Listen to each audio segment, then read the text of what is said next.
Monsieur le Président, mes chers collègues, Gaël Nicolas a parfaitement résumé notre position, la position de notre groupe sur ce bordereau. Pardonnez-moi. Gaël a parfaitement résumé les choses.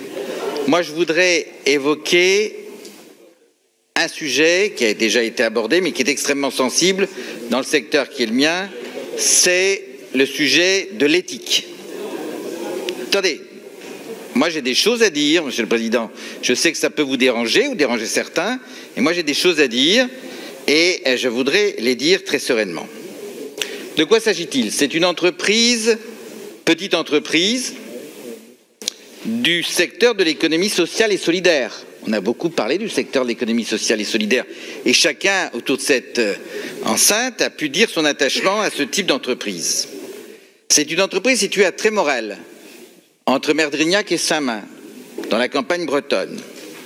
C'est une entreprise de création relativement récente qui souhaite aller vers une certaine originalité, vers l'économie circulaire, vers l'engagement éthique, vers la proximité. Cette entreprise est originale, et je sais qu'on a parfois du mal à concevoir l'originalité. Cette entreprise est de petite taille dans un secteur où de grandes entreprises dominent, chacun voit le paysage.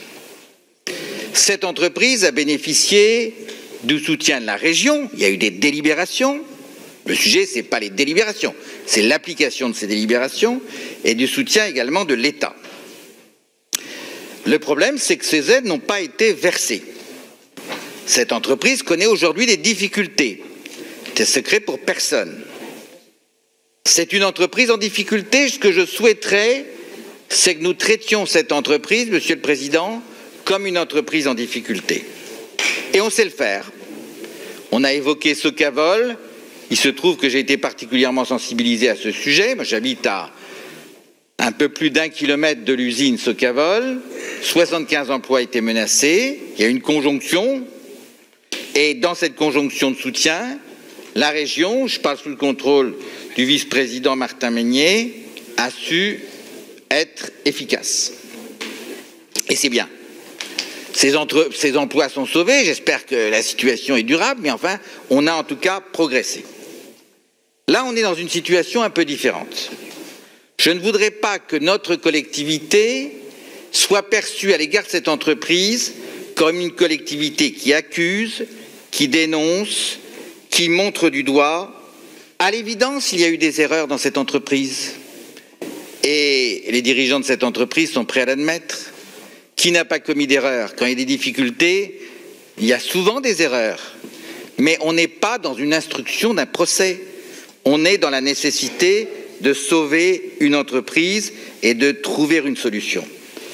Quand publiquement, un responsable de notre collectivité accuse une entreprise en difficulté, vous comprenez bien que ceci est entendu des salariés qui, à l'évidence, en sont traumatisés. Ceci est entendu des fournisseurs qui se posent des questions. Ceci est entendu des partenaires. Et chacun le comprendra, ça concourt à la fragiliser cette entreprise. Ce que je souhaite, Monsieur le Président, c'est que ce dossier soit traité à froid. Il ne s'agit pas de vider de vieilles querelles, il s'agit de traiter cette affaire à froid. Une fois de plus, chacun a pu commettre des erreurs. Ce qui est en jeu, c'est 15 emplois. Ce qui est en jeu, c'est 53 agriculteurs qui livrent leur lait et qui, hélas, vu la situation de la conjoncture laitière, n'ont pas d'alternative. Parce qu'aujourd'hui, une exploitation agricole qui va taper à la porte des eaux de laiterie pour dire « je vous propose du lait », elle a peu de chances de trouver un acheteur. Ou s'il trouve un acheteur, ce sera à des conditions très exigeantes au détriment de son activité. Donc ce que je souhaite tout simplement, et c'est le message que je vous porte, et je sais qu'on sait traiter les entreprises en difficulté dans cette enceinte, puisqu'on l'a fait pour Socavol, j'en ai été le témoin. Eh bien, il faut traiter cette affaire à froid, il faut faire en sorte que les passions tombent, il s'agit de régler non pas des vieilles querelles, mais des situations objectives, concrètes aujourd'hui.